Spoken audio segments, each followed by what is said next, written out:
If you were a bluebird, you'd be a sad one. I'd give you a true word, but you've already had one. If you were a bluebird, you'd be crying, you'd be flying home. If you were a raindrop, you'd shine like a rainbow. If you were a train stop, the conductor would sing low. If you were a raindrop, you'd be falling, you'd be calling home.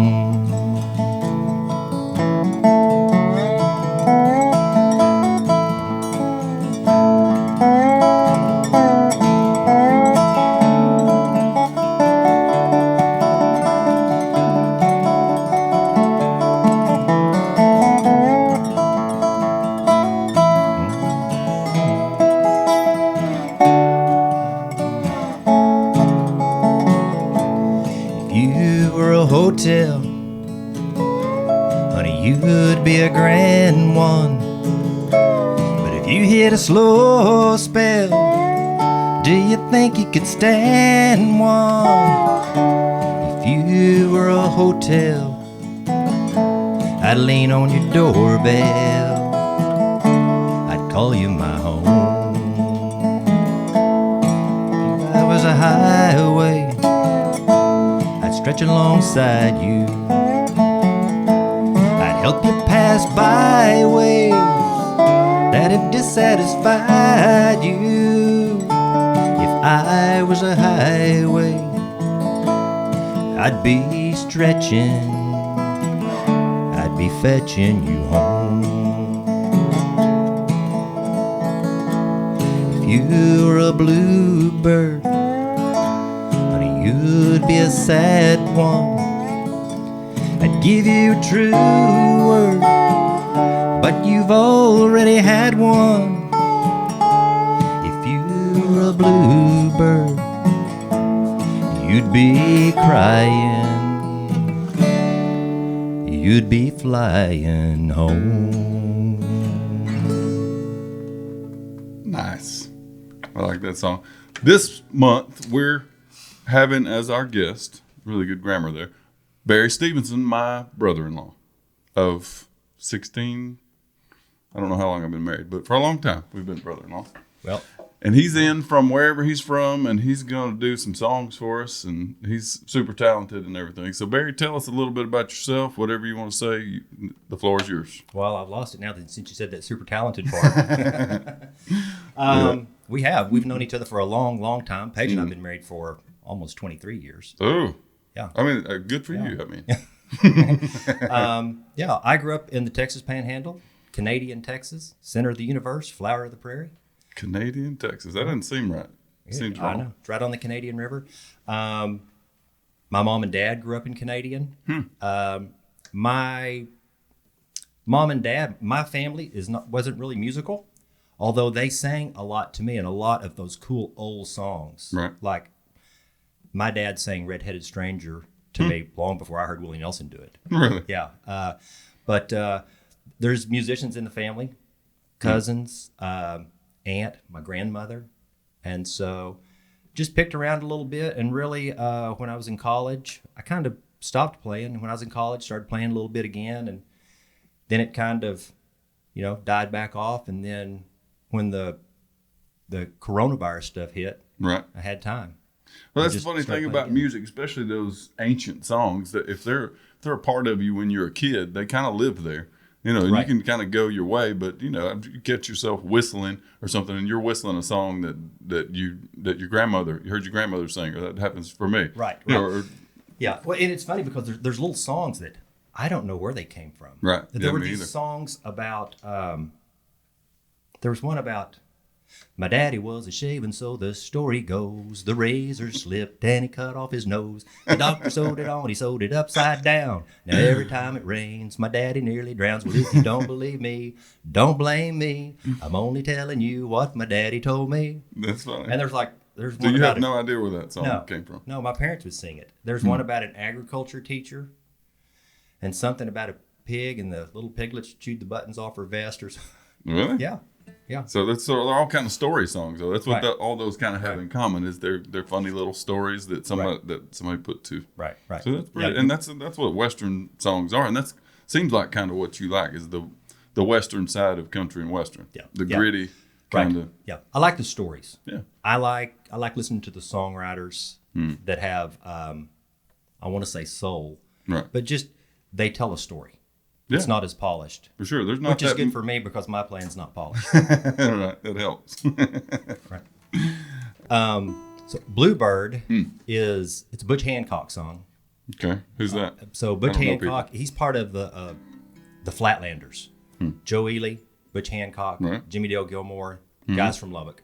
Love it. And so going to Texas Tech and growing up, in the Panhandle. Oh, I forgot you're always just huge fan. Joe Ely has always been my guy. And Bluebird has always been a really, really cool song that meant a lot to me.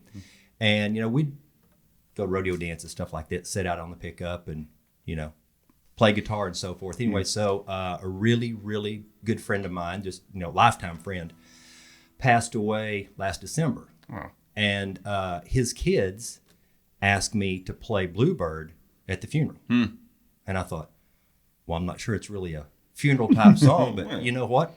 For our bunch, it's perfect. Yeah. And so, after that, now anytime I play Bluebird, I always think about my buddy Mike Poole. Right. Yeah. And so it kind of just changes the meaning of the song. Right. But it's still a cool song. Yeah, for sure. Yeah. It's funny how songs do that. Right? They're kind of like smells. They just attach to whatever they attach to, and they bring it back whenever it comes up. Right. It's like you can hear a song that from college or high school, and it just takes you back to that moment. Right. And you're like, man, I wonder whatever happened to those lavender-colored painter pants I used to have. Yeah, exactly. Exactly. So what's the next one you're going to do is called that we were also going to do on the dobro and the Magnolia Wind. Magnolia Wind. I was because I've played a little bit bluegrass kind of stuff, and there's a song called Hickory Wind. Yeah, the Birds. It kind of has the same little. It's a waltz. It's such a similar song. When I first started playing with it, I thought this is the same song, but it's not at all. Right. It's got totally different lyrics, and this song is awesome. I mean, that's a good song too. It's funny that they're so similar. Yeah. Hickory Wind, I think, was a Birds song. Magnolia Wind is Guy Clark. I'm a big Guy Clark fan. Yeah, I'm becoming one. Yeah. All right, so let's give that a try. Okay. I'd rather sleep in a box like a bum on the street than a fine feather bed without your little old cold feet. Rather be dead, dumb and stone blind, than to know that your mornings never be mine. I'd rather die young and to live without you. I'd rather go hungry and to eat lonesome stew. It's once in a lifetime and it won't come again. It's here and it's gone on a magnolia wind. I'd rather not walk through the garden again if I can't catch your scent on a magnolia wind.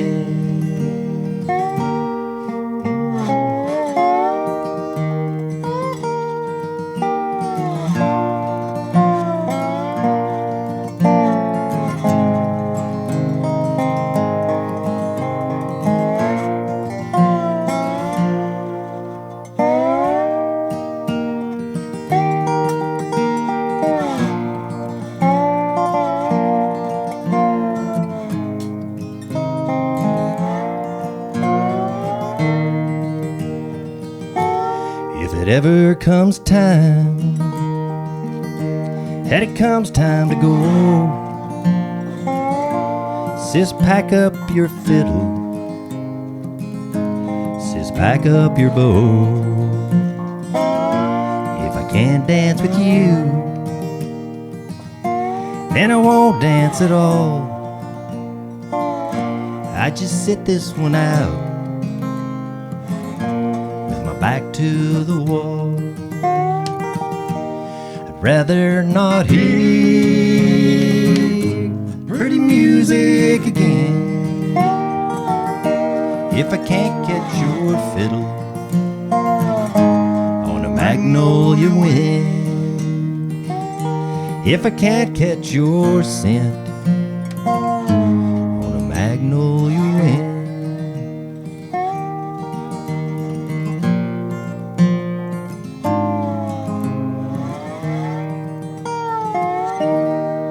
You listen to Doc Watson, anything like that? London Stockade Blues. Yeah, he's the only. Yeah, but he plays so many different styles. But what he kind of invented that bluegrass kind of bass heavy Carter family. And you know what Mother Mabel. You know what the Carter scratch? Is that what you call it? Yeah, that. Oops.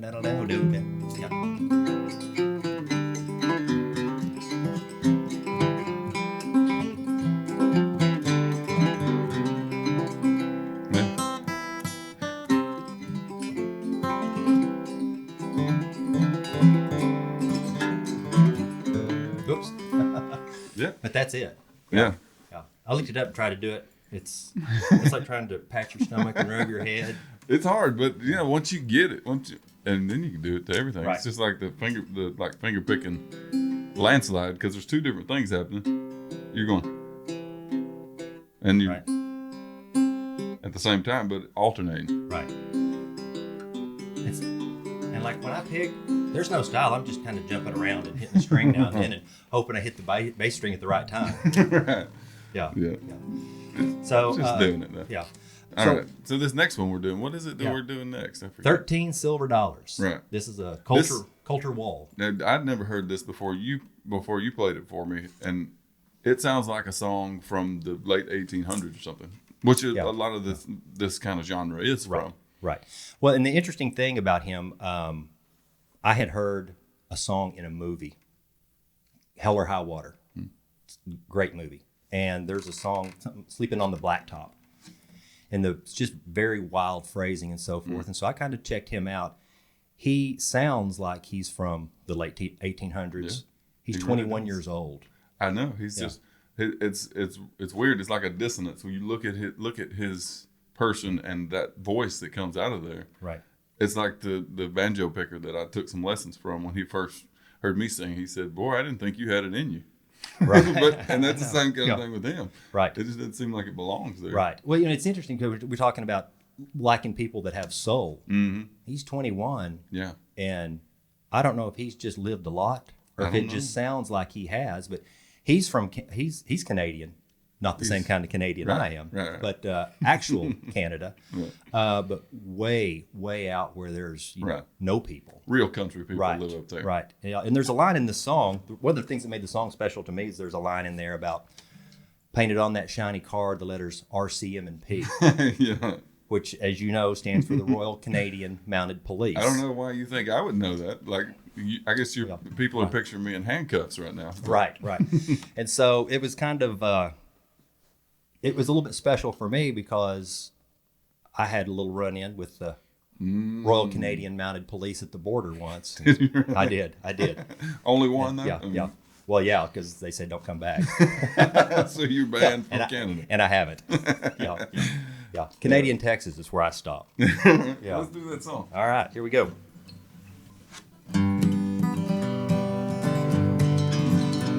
Was a cold and cruel evening, sneaking up on Speedy Creek. Found myself a-sleeping in the snow. For one or two odd reasons I ain't too proud to repeat, but now will say I had no place to go. Was a rustle and a humming, just a hauling down the street. Drew myself up from my icy bed. Painted on that shiny car, the letters R, C, M, and P. I could feel a little aching in my head. Then out jumps this old boy, about twice the size of me. He asked me for my name and where I dwelt. I just looked him in the eye, sang Blue Yodel number 9. He didn't catch the reference, I could tell. Then the old familiar click and the handcuffs binding grip should have left me in the snow where I lay.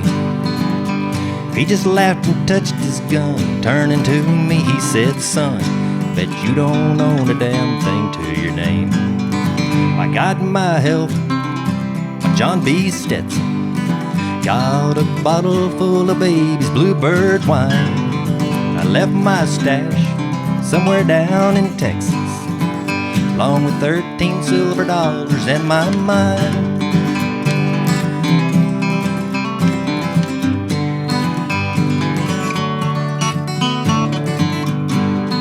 I got my health, my John B. Stetson, got me a bottle full of baby's Bluebird wine. I left my stash somewhere down in Texas, along with 13 silver dollars in my mind.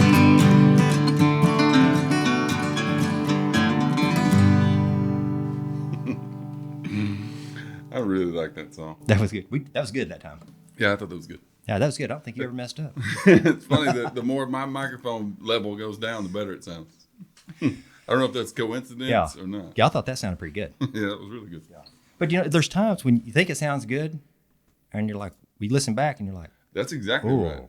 It's usually, more often than not, we do 5 or 6 takes when I'm doing those solo songs.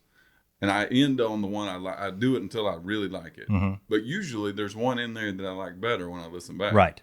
It's weird that happens. Yeah. Do you think you would know yourself? Well, and I always feel like my vocals are way too loud. Right. And then I listen to it back and I'm going, well, you can't hear them at all. I feel like I'm just belting it out. Yeah. And a lot of it, I think my guitar is just your guitar overpowering. Projects. And I was noticing when I was playing it yesterday. And we can talk a little bit about that guitar, but it projects so hard forward, like there's not a lot of volume at this position. But at this position, when you're playing it, it's got a lot of volume. Right. So I think that's what it is. Yeah. Oh, I'll tell you what we can talk about. Watching your show with Gentry. Oh, yeah. He's talking about outside Cleveland, Mississippi. And you said Jerry Clower. Yeah. And I went, Yazoo City. Yeah. I love Jerry Clower. I do too. But it's been so many years since I really listened to it a lot. Yeah. Like his whole comedy is like how he phrases the stuff. Because it's so funny.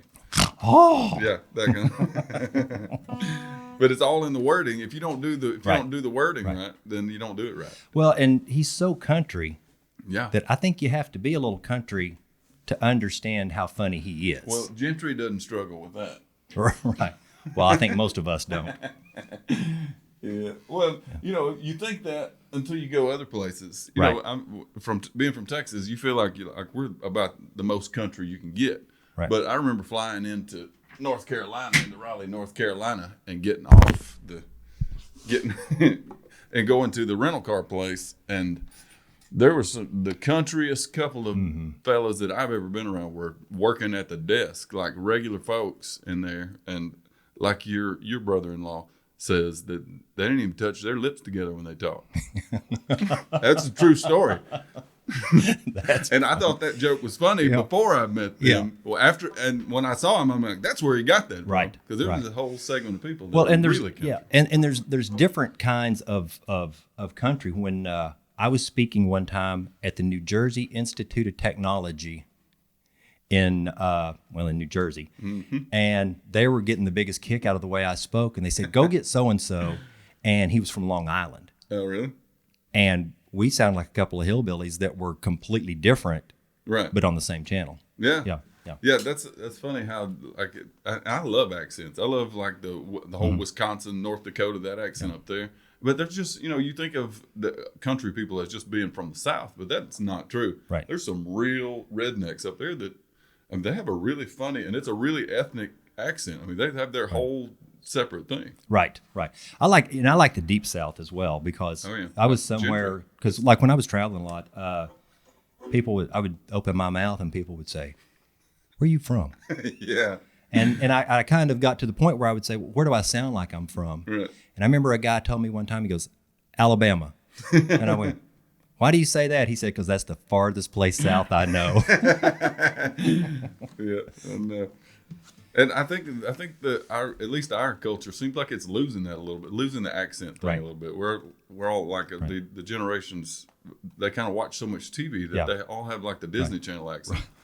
Right. Which is really sad because there's something that's so guttural and cultural about the way you talk. Like I talk like my dad talks and like his dad talks. Right. And and after growing up in the Panhandle and then living in Dallas Fort Worth, when I go home, people from the Panhandle they think I'm GQ. And people in Dallas Fort Worth no, he's not GQ. No, he exactly is country. Yeah, I tell people all the time, we moved out to LA for those couple years, and before we went there, I thought I was, because I didn't listen to all country music. I liked some other stuff, some pop kind of stuff. So I felt like I didn't think of myself as being a country boy. By the time we had moved back, I knew the truth about the situation. I really. Well, and I don't know about you, but for me, when you go to those other type areas, it makes me proud to be country. Yeah, it does me too. I'm like, you know what? Because, at first I would try to kind of cover up that country accent. And now I'm like, you know what? That's who I am. Yeah, I'm proud of that. It makes me different. Yeah. And plus, I don't really like those people. I like my people. I know. It's like the movie River Runs Through It. Mm-hmm. It says, the world is full of SOBs, increasing exponentially the farther one gets from Missoula, Montana. Yeah, that's pretty good. Yeah. And that's really true about Montana too. That's a cool place. Yeah. And so I want to give a shout out to my biggest fan. It's not my wife. It's not my mama. Okay. So my buddy Lonnie Calfee. Okay. We would sit around, like I said, rodeos, things like that. We'd sit around on the pickup, play guitar. It was terrible, just terrible. And my fingers would hurt, and I'd be ready to stop. And Lonnie would always, "What are you doing?" "No, play another one." Right. And I'm like, and he would always say, "Play another one." And so everybody ought to have somebody in their life that cheers for them in one area, right?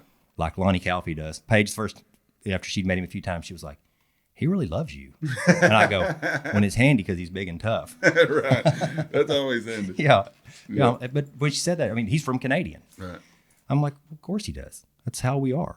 Yeah, I had a buddy like that one time that was, I'm pretty tall, but he was a bigger guy, and we kind of grew up together.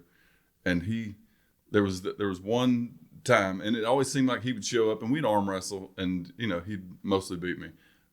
But it seemed like whenever there was a fight, and one time in particular, I got on bad terms with this kid. He went and got his daddy, which was a big dude, and they swung up in the driveway. And just as soon as they did, Marlon Moody, my buddy, his truck pulled in, and he unloaded. They unloaded at the same time, and this fight was for me because I had messed with the kid. The kid was doing something I didn't like with another one of my buddies.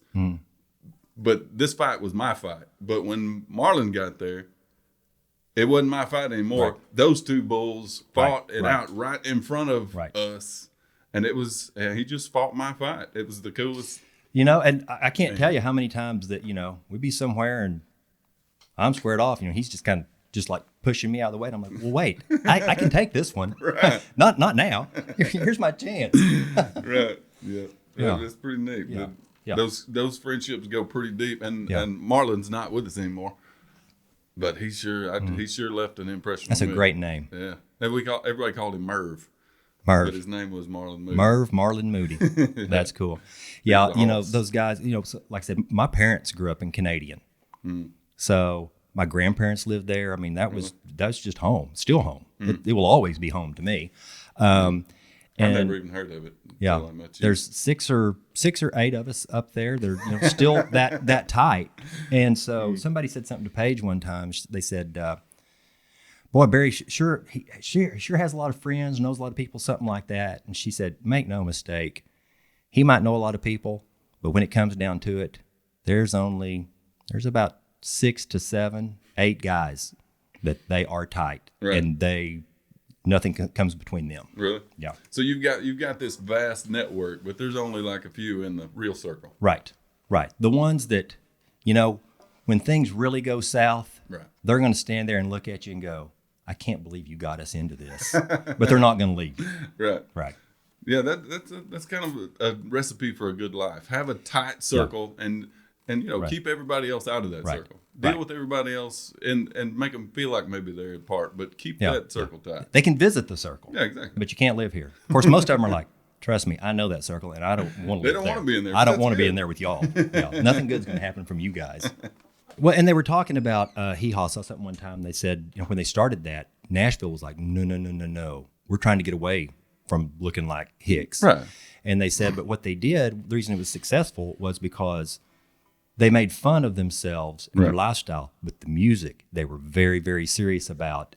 And it allowed the world to see country music and how much talent was there and how cool it actually was. Right. Because that kind of music, like Roy Clark, he's such a fabulous musician. That's what I like about bluegrass, is that it's kind of a challenging thing, because everybody there, what they study is playing their little thing. So if they play mandolin, usually that's what they play. So they spend their time learning Arkansas Traveler on the mandolin, and they play their little licks. Right. Because when your turn comes around in the circle, you just got to be ready to play whatever you've been practicing, whatever you've worked up. And they don't let you skip. No. Well, you can nod past, but you look like a loser if you do. And that's you're there to play. So and it's not. There are people that come over and just play guitar and sing songs, but they'll sing a verse and a chorus, and then it'll make a couple. So it'll go this person, then this person, then they'll do another verse. So it's fun for people that play guitars, but the pickers are there to pick. Right. You're there to play the music that you've been working on. Right. Well, and you find players in weird places. There's a man. I knew him my whole life, from Canadian, named Frankie McCorder. And Frankie was a cowboy. He was really good, horse trainer and so forth. And I knew he played the fiddle. And I knew him for a long time, grew up with his kids.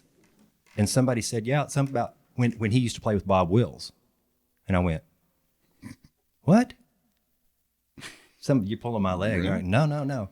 And he actually played with Bob Wills back in the day. That's pretty serious. And so I have one of my grandmothers played. And when she passed away at her funeral, my aunt comes over and says, Barry, I think it'd be great if you played at the funeral. And I went, oh, no. I certainly couldn't play like I can now. Right. And I sure wasn't going to do that. My dad was like, oh, good grief, no. And so she kept on. And I was like, you know what? I'll give it a shot. And I was going to play Wayfaring Stranger. And Frankie is there. He's got his fiddle. He's going to play with me. And I told him, I said, Frankie, I don't even know what I'm playing it in or where it goes to. I don't know how to tell you. Right. He said, you just play. He said, I'll keep up. And so we're playing at the graveside. And I'm sitting there and I'm playing. It's one of those things, you start playing, then you start kind of looking. The people are looking at you and you forget where you are. Right. And every time I'd get to that point, he would just like hit that fiddle and just make it sing. And, and it kind of pulled me back in. And it was like, I was kind of glad when it was finished. And a friend of mine, Donald Hill, had done the service. And when we finished, he came over there and he goes, you just played with Frankie McCorder. Really? And I said, well, Frankie played. Yeah, and I was there. Yeah, that's pretty neat. But that's what makes it, a lot of times bluegrass people, they spend a lot of time working on their solos, like I was saying, working on your break. But what really makes you the player, like what really makes you good, and I'm not saying I've reached that by any means, is being able to play in the way that kind of leads other people through the song, and that fills in blanks and knowing where the blanks are. By the time the song goes for a little while, where the holes are, where you can fit, where you might be able to help the song. So it's really fun playing with people that are good in that way. Right. Well, yeah, I kind of I'm like the guy that holds the flashlight. Yeah.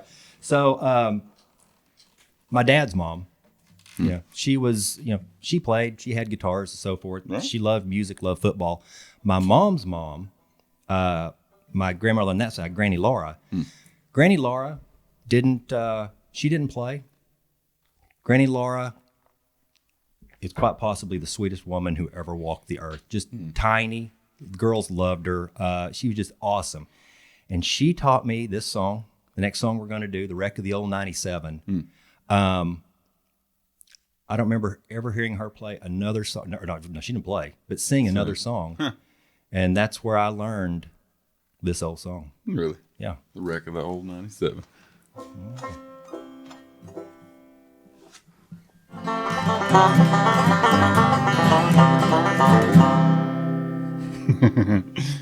This is good. I need to tune this. That wasn't too bad, huh? No, it was really good. I think I'm just out. Are you kidding me? It hurts my fingers, and we did it good, and you're out of tune? We can keep it. I thought I was dealing with the pro. No, you're not. These things banjos come out of tune. Let me see. I mean, I guess they got tuners everywhere. Use one of them. Like a real pro. I can't even see that far down there. This long neck banjo. Sure has a neat sound. It does have a neat sound. And it's got that cool little Pearl, Texas thing in there, too. You know I made this, huh? What? Cut this you made out that of one? A tabletop. All these little things. Really? I freehanded that Texas.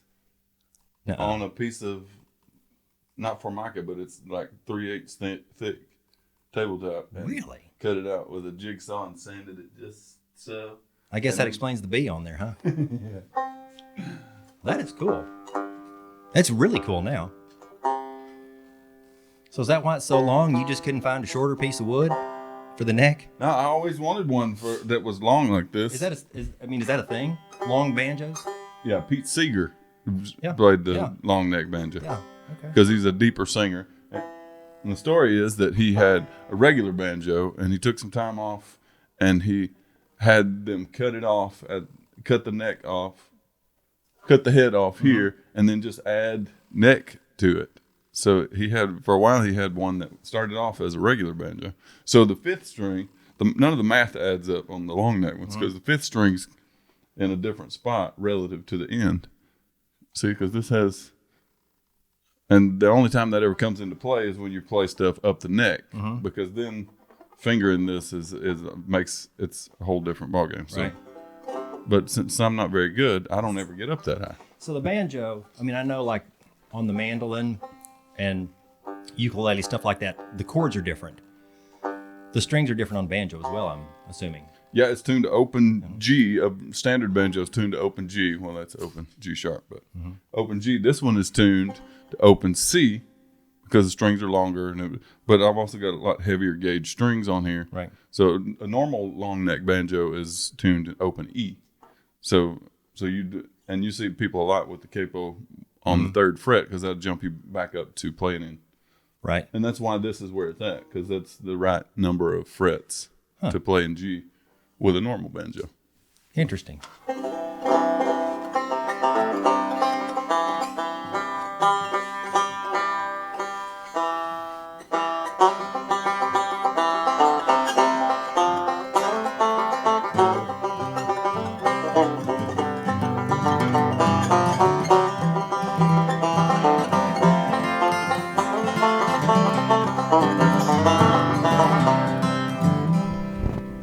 Okay, so yeah, I thought we did it good. We're going to do it better this time because we're in tune. Imagine how good it'll be. All right, you ready? Yep.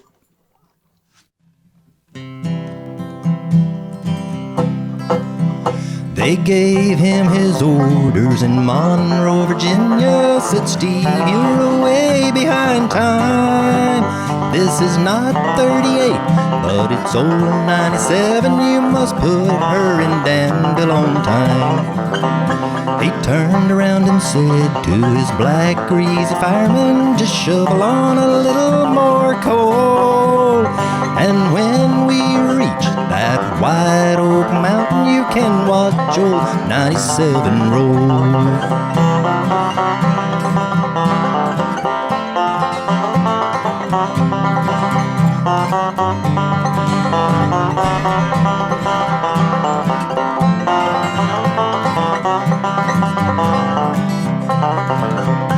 It's a mighty rough road from Lynchburg to Danville, and a line on a 3-mile grade.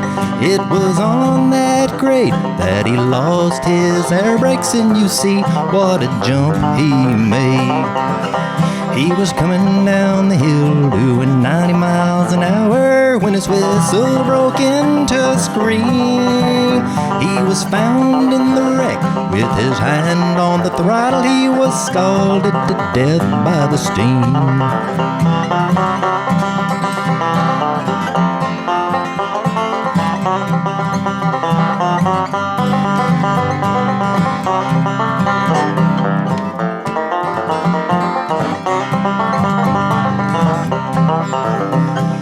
Telegram came to Washington Station, and this is what it read.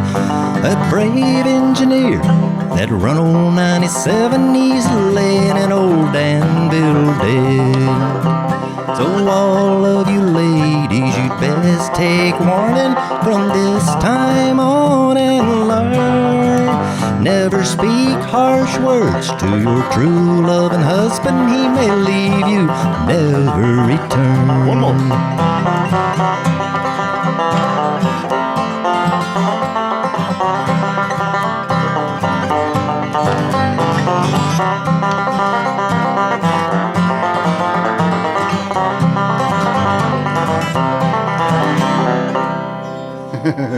Nice. I went one longer than you, but that's okay. Good. That's okay. That was good. Yeah, because you would hit those. I mean, you would hit those harder and come in, and it was like you're talking about how I knew exactly where we were. Right. That's the goal. It's almost like having a drum. Yeah. Well, it is. It is a drum, but yeah. So in bluegrass, the banjo serves as the drum. Well, to keep the beat. Well, everybody kind of does that in bluegrass. So there's the bass that goes boom, boom, boom, and then there's the mandolin that chucks in the chop so it's boom, ch, boom, ch, boom, ch. But then there's also the banjo that lays over the top of it. So timing. So we got booms everything. And chucks. What does the banjo? What sound does the banjo make? It's just a cluck. When you're ducking down. Oh, you cluck. When you're dipping down or ducking over.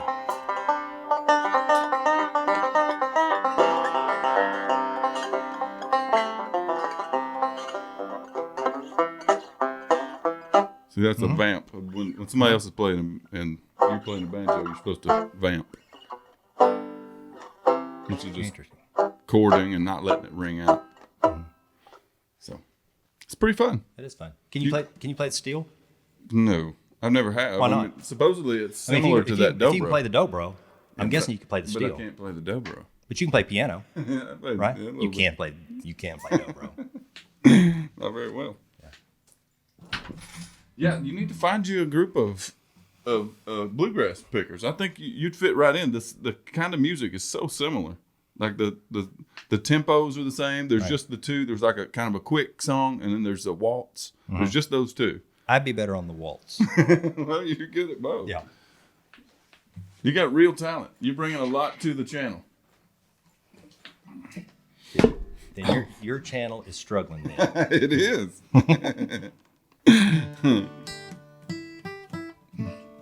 So what else are you gonna do? Oh, what do you want to do?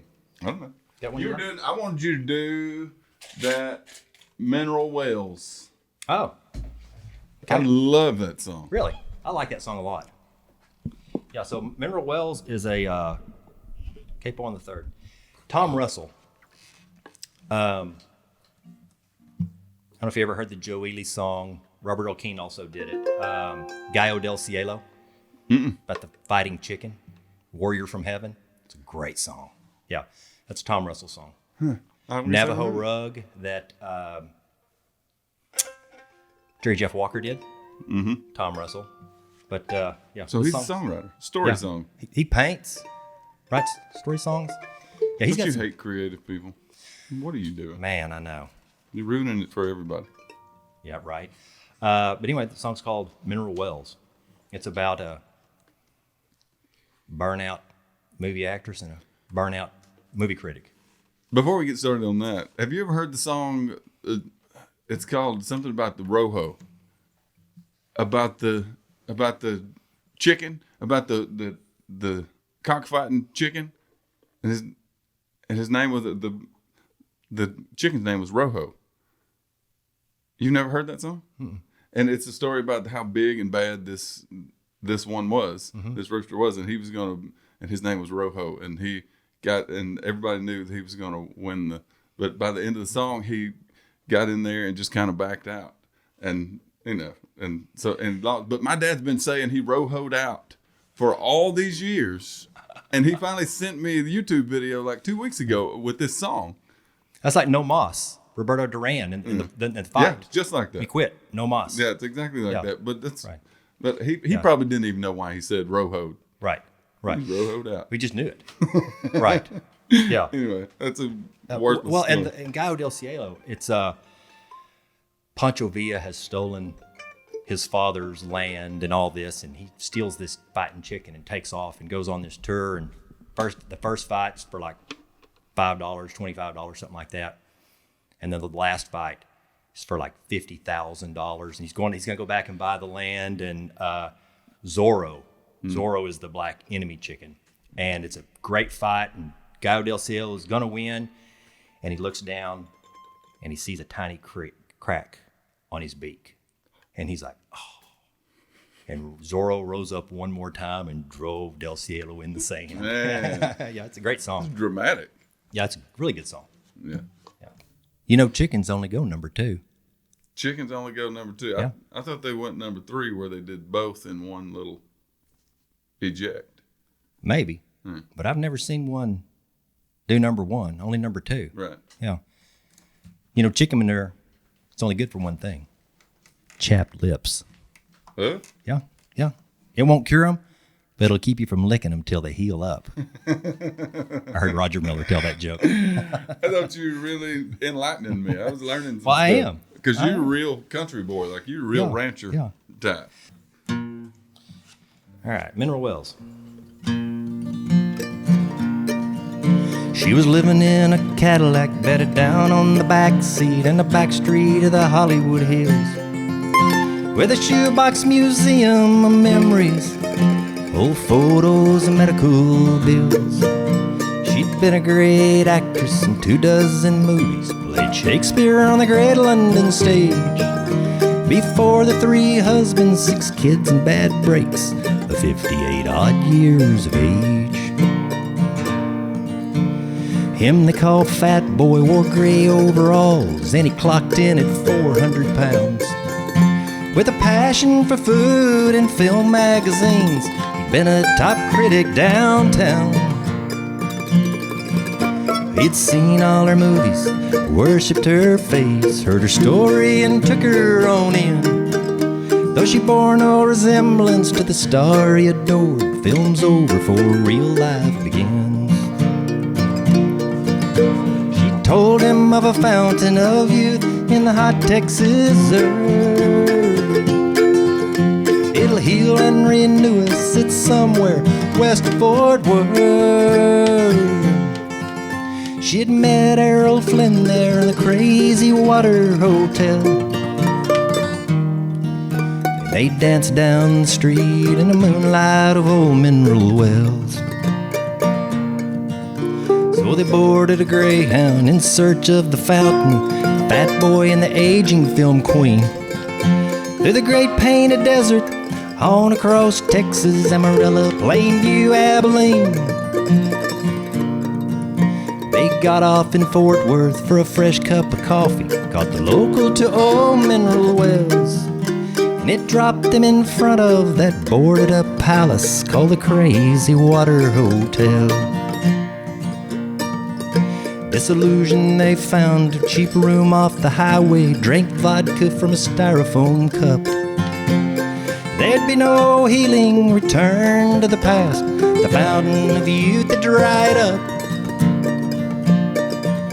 So the critic and the film star held hands and drank vodka as the great Texas sun rose and fell. And drunk but still dreaming, they danced down the street in the moonlight of old Monroe Well. She told him of a fountain of youth in the hot Texas earth.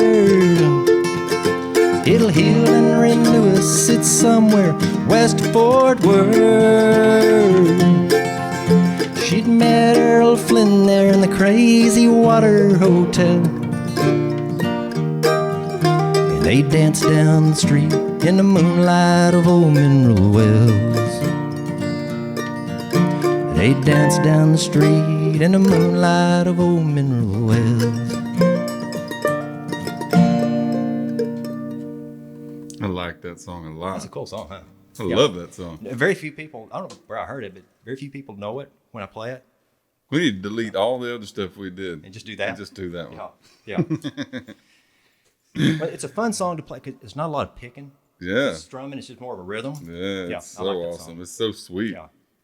I made a little bobble in there, but. So I did too, but I didn't hear think yours. it's good. Good. Maybe you did at the same time I did. Good. Maybe, well, turn yours up, turn mine down. What else do you want to do?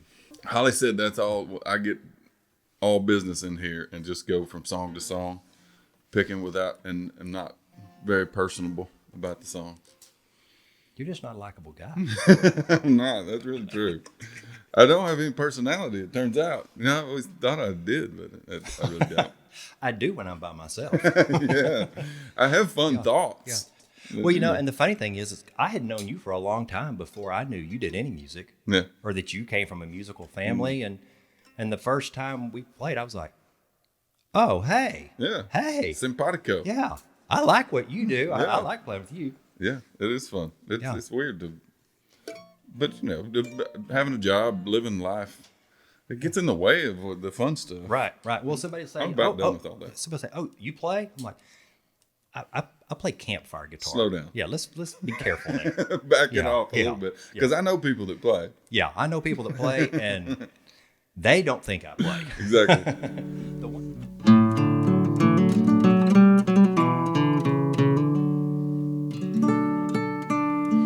This guitar, Sounds good. somebody gave me this. This was broken, and the tuners didn't work. It got made in 1968. It looks like Trigger. Yeah, it does. That's why. So I put new tuners and made it play again. But it's just not very loud. But it sounds so good into a microphone. You want to give it a shot?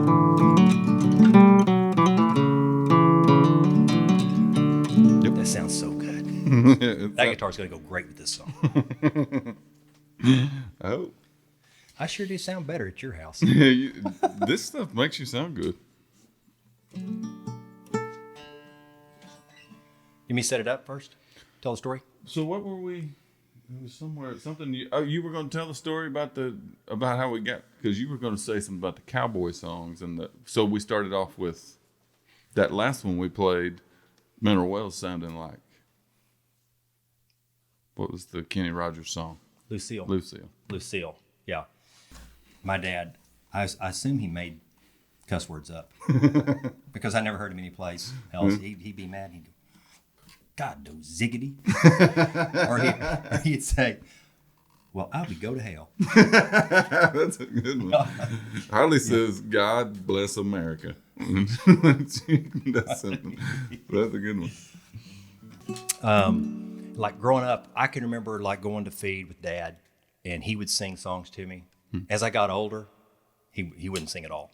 You couldn't get him to sing at all now, but really? He would sing Redheaded Stranger, and I was like, oh my gosh, that guy, that's a bad guy. Yeah, I just thought he was a scary right. guy, because I mean, he's killing his wife and everybody else. Don't touch that horse. Yeah. And he would sing a song called Petonia.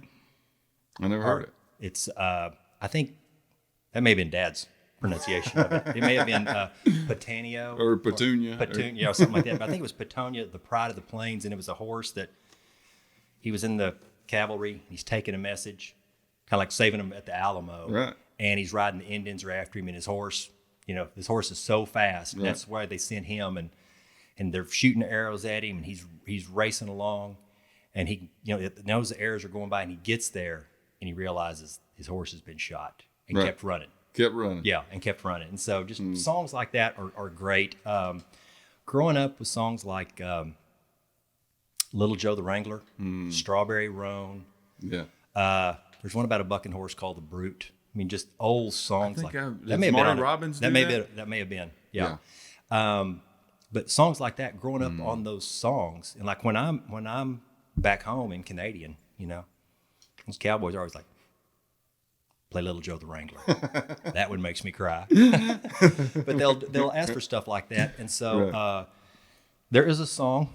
I think it's a great cowboy song, but I didn't come by it like I did the other cowboy songs. So this one, I went through a drive-through at McDonald's, and if you got your your Happy Meal or whatever, you got a Garth Brooks CD. This is back when Garth Brooks was hot and going, and so. I was like, sure. So I got this CD, and I played it, and the last song on it, I think the name of it is the Cowboy Song.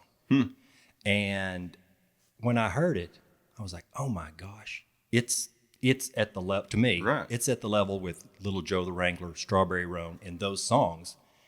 And so one of my favorite cowboy songs is a Garth Brooks song I got at McDonald's. Yeah. So, well, that's what. Let's give it a shot. Let's do it.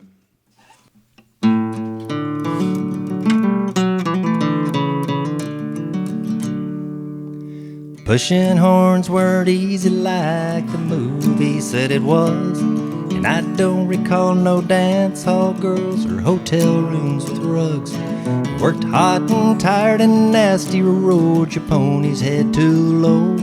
There were all the nights you couldn't sleep 'cause it was too damn cold, and we sang Strawberry Roan and Little Joe.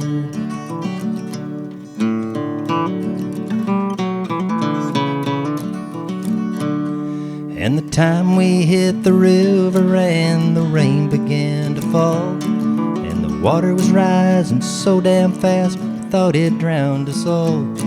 We lost a lot of steers that day and 4 or 5 good mounts, but when all the boys rode into camp, we knew that's what counts, and we sang Yippee-Ti-Yi-Yi and Amazing Grace.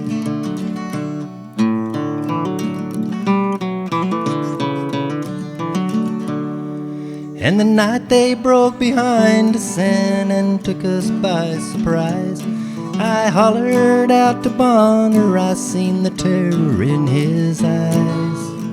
And he rode for all his horse could ride, and I know he done his best, but he crossed over Jordan riding Dunny to his death, and we sang bringing in the sheaves and the rugged cross.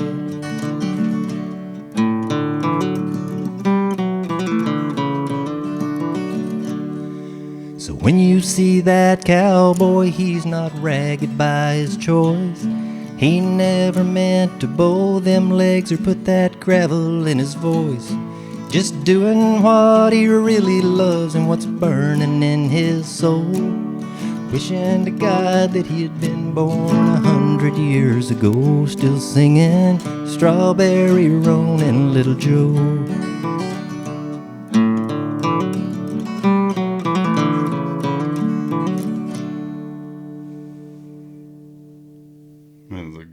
That song really is. That's great. It's poignant, like those other songs are. They don't try to do too much, but it brings those songs in. It's like somebody wrote one of those songs. They didn't write it 80 years ago, though. Right. It's like he found those lyrics somewhere. Who wrote that? Yeah. I'm going, man. These songs are awesome. We're gonna have an EP by the time we're done. Oh, which reminds me. So, do you need like my Venmo, or how do I get paid? Well, I'll have to. Oh, we're about to get lunch. That's it. Exactly. Yeah. Studio time's pretty expensive, so. Yeah, there you go. Right. Everything is cool? Yeah, was I doing that on here? Yeah.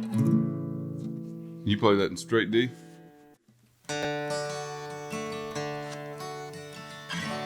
Everything is cool. Everything's okay. But just before last Christmas, my baby went away. Across the sea to an island, while the bridges brightly burn. So far away from my land, the valley of the unconcerned.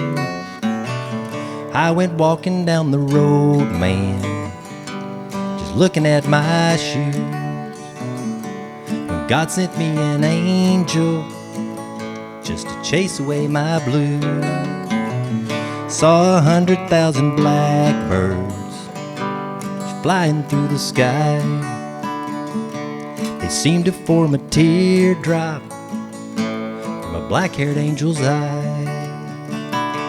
A tear fell all around me and washed my sins away.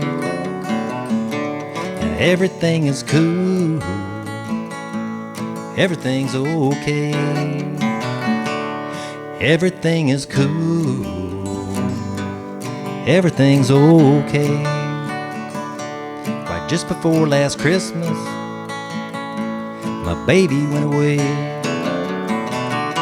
I find it real surprising for myself to hear me say that everything is cool, everything's okay. Everything is cool, everything's okay. That's a nice little song. That's a good song. It's easy to do it like he does it because it's played pretty simple. Yeah. He sings it pretty simple.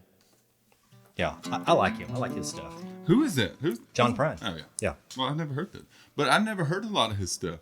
Because you don't listen to music. I don't listen to music. You know Paradise. I didn't hear him do it. I've never heard him do it. He wrote it. That's what I hear. Yeah. But I've only heard Seldom Seen, the bluegrass group. Yeah. I heard that song before I ever heard of John Prine. Really? It's one of those songs that you'd hear once in a while and go, "What's that song? What's that song?" And then it's gone.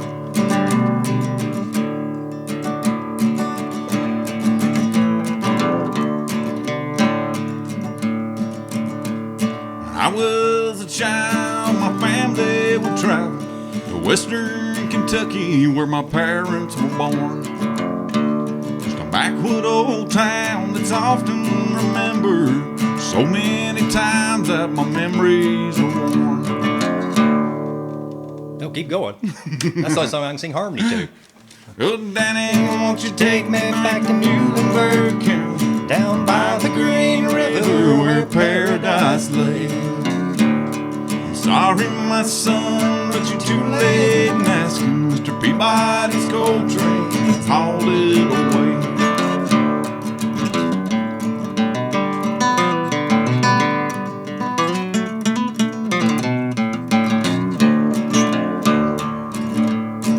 Pulled it out. Sometimes we travel right down the Great River, the abandoned old prison out by Avery Hill, where the air smelled like snakes and we shoot with our pistol. But meat, but pop bottles was all that we could kill.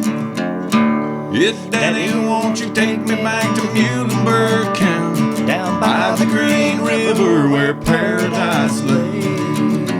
I'm sorry, my son, but you're too late in asking. Mr. Peabody's coal train has hauled it away.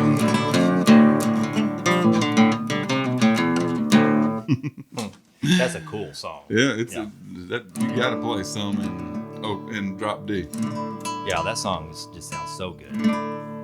Yeah, and drop D has that kind of there's I don't know how to put it into words like you talking about you and Paige, but there's certain songs in bluegrass that have that chord that's not a minor and it's not a major, but it's just like a It sounds like an E, kind of. Yeah, it does. Well, I'm playing all the strings. That's why you see it. But like, there's a long black train coming down the line, feeding off the souls that are lost and crying.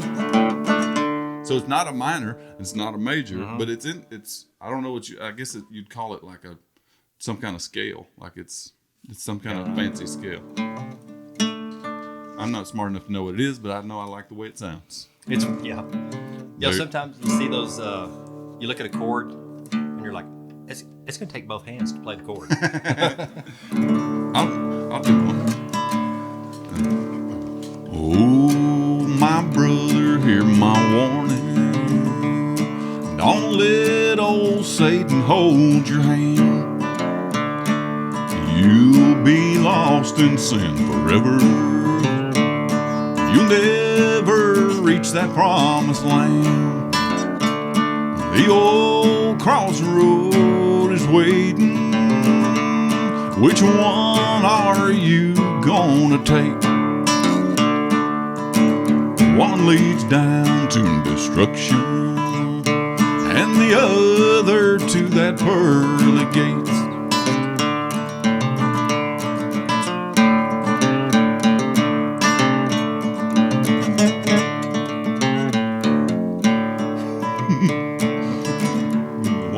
Leads up to heaven, and the other one goes down below. Jesus, our Savior, He'll protect you. He'll guide you down the old crossroad. The old crossroads waiting. You hear how it does that? Yeah, that's a great song. Yeah, but it's not in a minor key. It's not like... Yeah, I don't know what that sound is.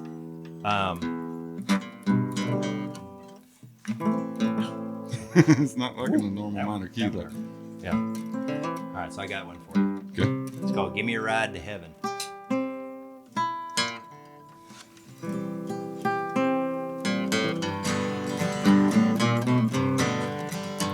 Well, I was all caught up in myself on a highway at night, driving like a bat out of hell when I beheld an amazing sight. Was a lonely apparition by the roadside standing there, thumb out in the wilderness and a halo in his hair. I come sliding to a stop, I said, hop on in. He said, give me a ride to heaven, boy, I'll forgive you of your sins. I just come from Jerusalem where things are going bad. Give me a ride to heaven, boy, I gotta talk to my dad. Give me a ride to heaven, boy, and I'll show you paradise. Give me a ride to heaven, boy, my name is Jesus Christ.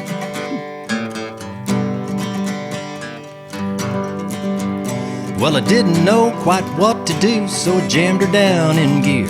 Kinda kicked my feet beneath the seat, I was trying to hide the beer. He just grinned and said, my friend, I know you must think it's odd. Got nothing to fear about drinking the beer and sharing it with the Son of God.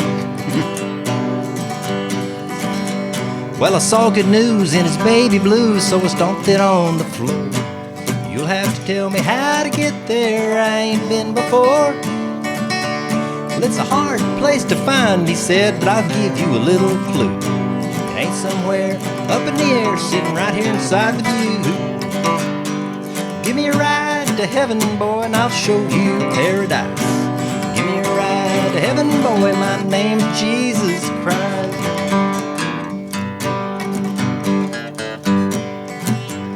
Now, right in the middle of his perfect smile, from his robes he pulled a gun. Kinda stuck it up beside my head, said, how's this for kingdom come? Well, I pulled off scared and I heard him say as he left me beneath the stars. He said, the Lord moves in mysterious ways, and tonight, my son, He's gonna use your car. Give me a ride to heaven, boy, and I'll show you paradise. Give me a ride to heaven, boy, my name is Jesus Christ.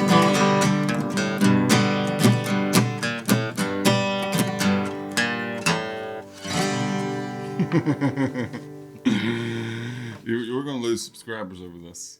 Yeah, no, don't put that one on there. You know, and that's one that probably the most godly people I know would see the humor in it. Others would go, no, that's not okay. Well, I've been in on both sides of that. And, yeah, depends on where you catch me. Exactly. So we really appreciate, I really appreciate you guys taking the time to watch our little fun that we're having here. I hope it was fun for y'all too. I want you to go and check out Barry's different social media stuff. It'll be down in the area below where you're seeing me. And also subscribe to our channel if you hadn't already, and click on the notification bell, and that way you know right when every video comes out. No, I like to do that with channels I like to watch. So Barry, you have any last words? Wait, I didn't mean to say it like that. I told you I was sick. I told y'all I was sick. Yeah, you left out the comments. I did. Also comment. I got your back. But if you leave negative comments, I will delete them. I promise. So. But feel free to leave them. Yeah. No, I really appreciate it. I had a ball. This was so much fun. It was fun. Yeah. We'll definitely do it again. Hopefully it turns out good. It was a lot of fun. Yep. Thank y'all for watching.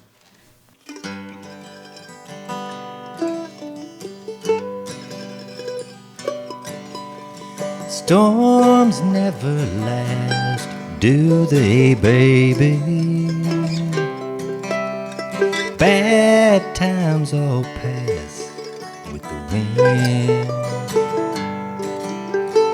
Your hand in mine stills the thunder. You make the sun wanna shine. Followed you down so many roads, baby.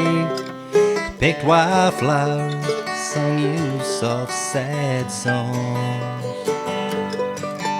And every road we took, God knows our search was for the truth. The storm brewing now won't be the last. Storms never last, do they, baby? Bad times all pass with the wind. Your hand in mine stills the thunder. You make the sun wanna shine. Take us out.